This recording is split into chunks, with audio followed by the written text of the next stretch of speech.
Hello, xin chào các cô chú và anh chị em đã quay trở lại với channel đạp sóng trên núi Ba Tia của em nhé. Hôm nay thì em có một sự rất là vui. Đấy, cái đấy là tí sẽ đưa lại sau cho tất cả mọi người cùng xem và cùng hiểu cho mình nhé. Mấy ngày hôm nay thì không làm gì rồi, vẫn là ở nhà bình thường thôi. Nhưng mà hôm nay chưa có mí thể nữa. Đấy, hiện tại là em đã mua được một cái nồi cơ điện. Vừa mới mua về đến nhà thôi. Cái đấy là sẽ mang đi tản cho mí thể. Một sự rất là bất ngờ. Xem mí thể nó sẽ ra sao nhé tất cả mọi người. Đấy, bây giờ là sẽ đưa cái nồi cơ điện cho tất cả cô chú và anh chị em cùng xem trước đã. Sẽ đi lái về nhé.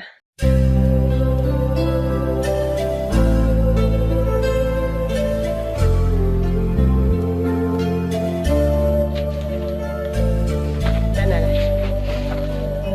Vừa mới đi mua từ công điện về. Bây giờ là tôi nghĩ ra rồi nhá. Mít thề để quên một cái áo ở nhà mình nhá. Bây giờ là mình sẽ lấy cái áo của mít thề và cuốn vào cho là mít thề nó không biết. Bây giờ mang áo đi cho tặng cho mít thề đấy.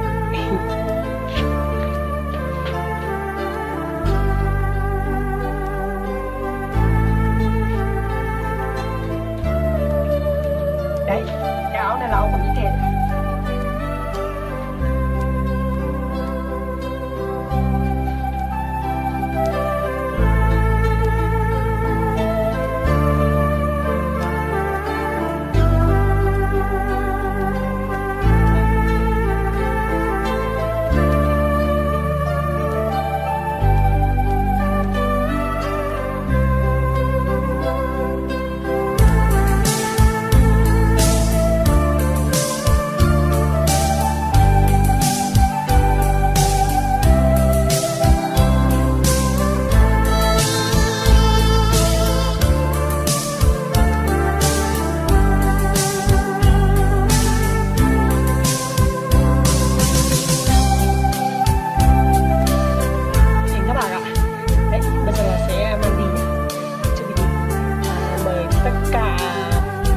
Cùng mình đi nhé, nó sẽ ra sau nhé. Bây giờ chuẩn bị đi đâu? Thế đến đấy chúng mình hát karaoke. Đấy, cái là nít nữa. Bây giờ là bắt đầu đi thôi. Sự này chắc là mình không biết gì luôn đấy.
phát đúng vào thùng ấy.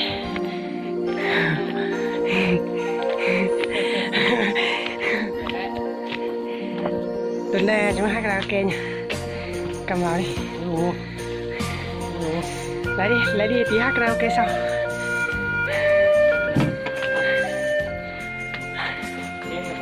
Hả? Chế được mà. Mở ra đi. Mở ra anh ấy chúng mình hát đi. Hát cho nó mấy bài cho nó đỡ buồn đi. Ôi.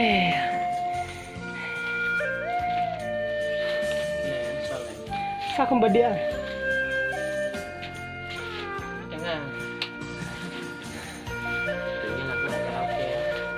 Có chứ. Nghĩ chứ. Tức là làm cho mình bất ngờ màu sắc. Có gì đâu. Mình nghĩ chắc chắn là thế.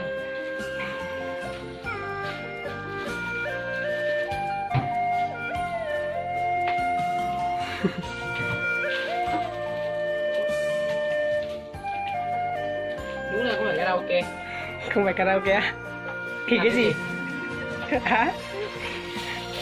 Cái này là cái gì á? Mở ra các biết. Ngay cả karaoke đó. Gần như cái.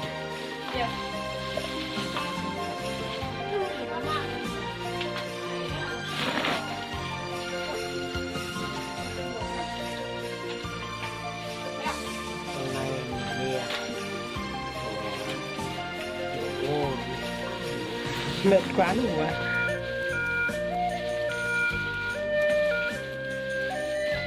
Không đoán là cái gì ấy?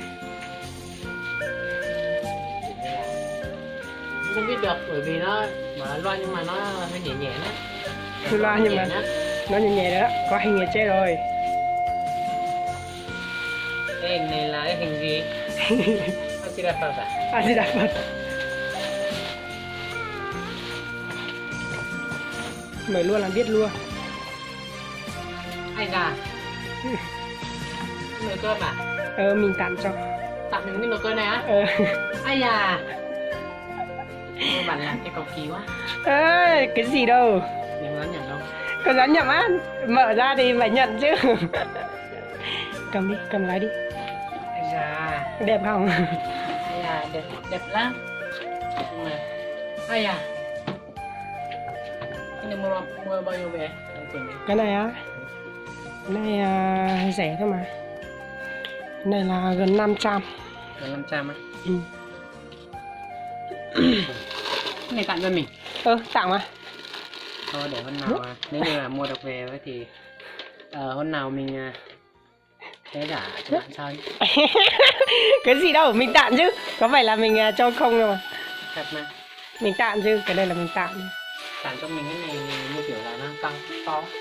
Trời ơi, có gì mà to quá. Hôm nào mình có mình dạ cho bạn sau. Làm gì giả? Giả thì giả cho ai? Là các bạn đây. Làm gì giả? Đây là giấy bảo hành à? À đúng rồi. Giấy hứa sử dụng hay sao? Bảo hành có cả sử dụng đúng không? Bảo hành. Đúng rồi. Đây là cái gì? Cái dây Cán điện. Cái dây cắm điện ấy. Bóc đi. Bóc thử cắm điện xem nó có lem điện không. Bởi vì là vừa mới mua thôi, không biết được.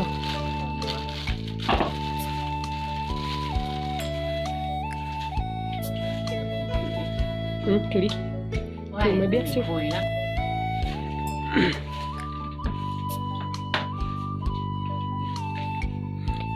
Cắm thử đi. Vừa mới mua thôi mà vẫn chưa biết là nó ra sao đấy.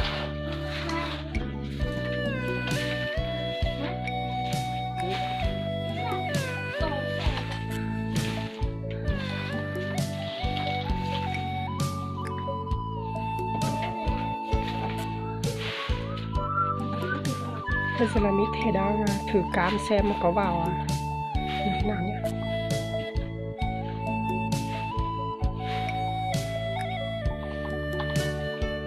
Có. Ok. Thử bắn xem nào. Được hết. Thả đi. Đang thả được. Là được á. Thế thì tháo đi. Đây Ê, có gì vui đâu. Hôn nhau cái ra nhỉ? Hôn nhau. Vui quá. Mình hôn bạn gái nhá. Ok. Mỹ Tề rất là vui nhá mọi người. Hôm nay Mỹ Tề cho Mỹ Tề rất là bất ngờ. Mình không mang theo cả mít nữa, Mỹ Tề tưởng là karaoke nhưng mà sao karaoke lại nhảy nhảy như thế.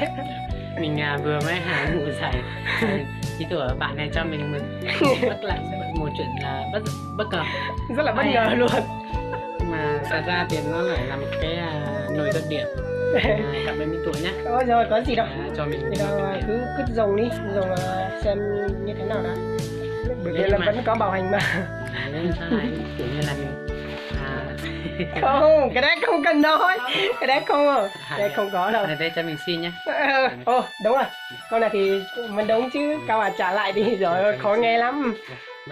Rồi đấy, cầm đi, rồi.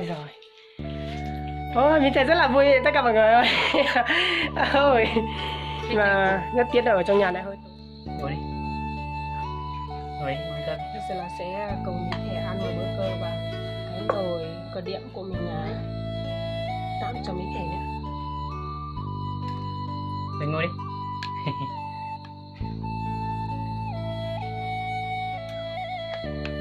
Làm bữa cơm đầu tiên ở trong nồi. Ai à, nhanh lên. Nó cơm đi con. Nó mà chúa thế là chứ mới chứ nào. Qua nó. Vâng. Chúa là họ thăm bác đi. Nó mà chúa thì chúa nó ngon mà gì.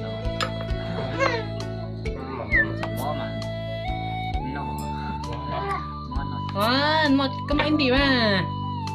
Mấy chỉ một có cả chua.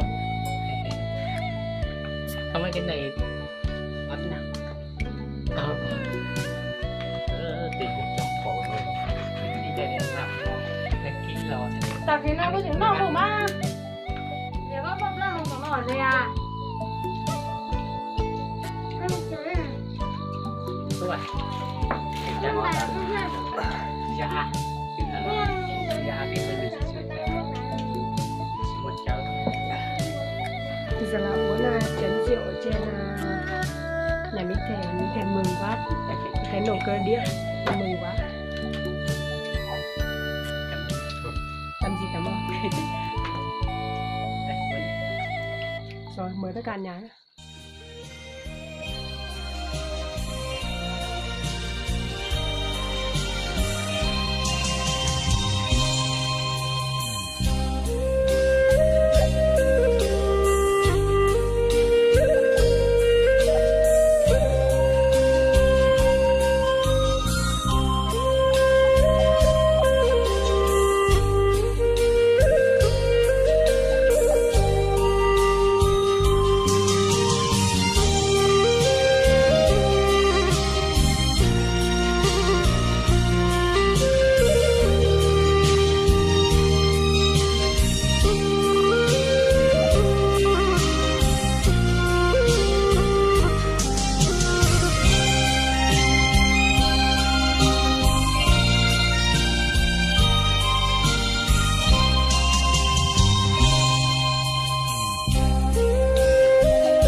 Rồi bây giờ thì cũng xin kết thúc cái video này tại đây thôi. Cảm ơn tất cả mọi người đang theo dõi và đang xem. Nếu như mọi người xem cái video này hay thì đừng quên bấm một nút like và đăng ký chia sẻ ủng hộ cho mình để mình có nhiều động lực làm cái video tiếp theo hay hơn nữa. Rồi bye bye mọi người nhé.